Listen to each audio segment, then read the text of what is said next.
लखनऊ में 86वें अखिल भारतीय पीठासीन अधिकारी सम्मेलन के समापन समारोह में मुख्यमंत्री योगी आदित्यनाथ ने शिरकत की। सीएम ने कहा कि विकसित भारत, विकसित उत्तर प्रदेश, आत्मनिर्भर भारत, आत्मनिर्भर उत्तर प्रदेश को लेकर हुई चर्चा में 300 से ज्यादा सदस्य शामिल हुए। हम किसी भी व्यक्ति के अनुभव का लाभ लेते हैं तो उसका एक सार्थक रास्ता निकलता है। विकसित भारत के लिए क्या मार्ग हो, ये सिर्फ भारत सरकार या प्रधानमंत्री की ही जिम्मेदारी नहीं, हमारी भी बनती है। देश के अंदर रूप रंग, वेशभूषा एवं खान पान अलग अलग हो सकते हैं, लेकिन पूरा भारत एक भाव भंगिमा के साथ बोलता है। उसकी एक आस्था होती है। उस आस्था को जोड़ने का सबसे सशक्त माध्यम हमारी संसद है। ये लगातार चर्चा हुई और मुझे बताते हुए कोई संकोच नहीं, क्या सत्ता पक्ष का हो क्या विपक्ष का हो। 300 से अधिक माननीय सदस्यों ने 24 घंटे चलने वाली बहस का हिस्सा वे बने थे। मुख्यमंत्री योगी आदित्यनाथ ने कहा कि संविधान के 3 शब्द न्याय, समता, बंधुता भारत के लोकतंत्र की आत्मा के रूप में काम करते हैं। हमारे पास दुनिया की सबसे बड़ी लोकतांत्रिक संस्था के रूप में भारत की संसद है। उसके प्रति श्रद्धा और सम्मान का भाव हर भारतवासी का दायित्व बनता है। हमारे पास दुनिया की सबसे बड़ी लोकतांत्रिक संस्था के रूप में भारत की संसद है। उसके प्रति श्रद्धा और सम्मान का भाव हर भारतवासी का दायित्व बनता है। मुख्यमंत्री योगी आदित्यनाथ ने कहा कि संविधान दिवस पर हम मौलिक अधिकारों पर ही नहीं बल्कि अपने मूल कर्तव्यों पर भी चर्चा करें। हमने विधानसभा और विधान परिषद के अंदर भी इसे अनवरत चर्चा का विषय बनाया था।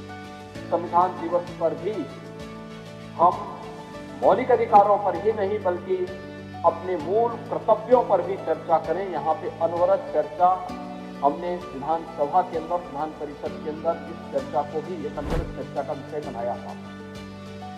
लखनऊ के सरकारी आवास पर मुख्यमंत्री योगी आदित्यनाथ से लोकसभा अध्यक्ष ओम बिरला ने शिष्टाचार भेंट की और इसके साथ ही दिल्ली विधानसभा के अध्यक्ष विजेंद्र गुप्ता, उपाध्यक्ष मोहन सिंह बिष्ट, सिक्किम विधानसभा के अध्यक्ष मिंगमा नोरबू शेरपा, उपाध्यक्ष राजकुमारी थापा और मध्य प्रदेश विधानसभा के अध्यक्ष नरेंद्र सिंह तोमर ने भी मुलाकात की।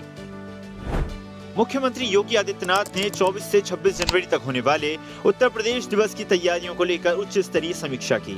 मुख्यमंत्री ने अधिकारियों से कहा कि आयोजन केवल औपचारिक कार्यक्रम नहीं बल्कि प्रदेश की पहचान, उपलब्धियों और संभावनाओं को जन सहयोग के साथ प्रदर्शित करने का सशक्त अवसर है। उत्तर प्रदेश दिवस को हर स्तर पर प्रदेश की आत्मा को प्रतिबिंबित करने वाले जनोत्सव के रूप में हो। मुख्यमंत्री ने कहा कि इस साल उत्तर प्रदेश दिवस के मुख्य अतिथि के तौर पर देश के गृह और सहकारिता मंत्री अमित शाह की मौजूदगी आयोजन को राष्ट्रीय स्तर पर विशिष्ट पहचान प्रदान करेगी। इस अवसर पर विकसित भारत, विकसित उत्तर प्रदेश थीम पर प्रदर्शनी, शिल्प मेला और एक जनपद एक व्यंजन प्रमुख आकर्षण रहेगा।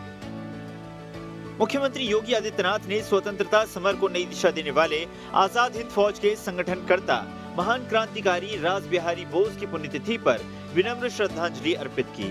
सीएम ने कहा कि स्वाधीनता के लिए उनका संघर्ष भारत के इतिहास का स्वर्णिम अध्याय है।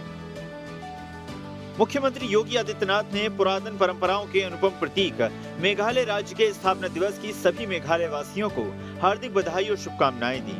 सीएम ने कहा कि प्रकृति, संस्कृति, संस्कार एवं लोक आस्था के समृद्ध मेघालय उन्नति और प्रगति के नित्य नूतन आयाम बढ़े, विकास की नवीन ऊंचाइयों को स्पर्श करे, ईश्वर से यही प्रार्थना है।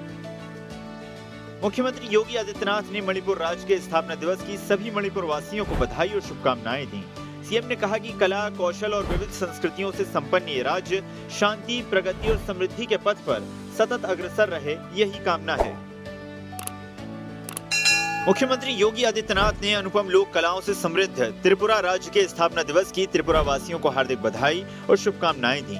सीएम ने कहा कि अतुल्य सांस्कृतिक विविधताओं के वैभव से परिपूर्ण ये राज्य विकास और प्रगति के पथ पर निरंतर आगे बढ़ता रहे, यही कामना है।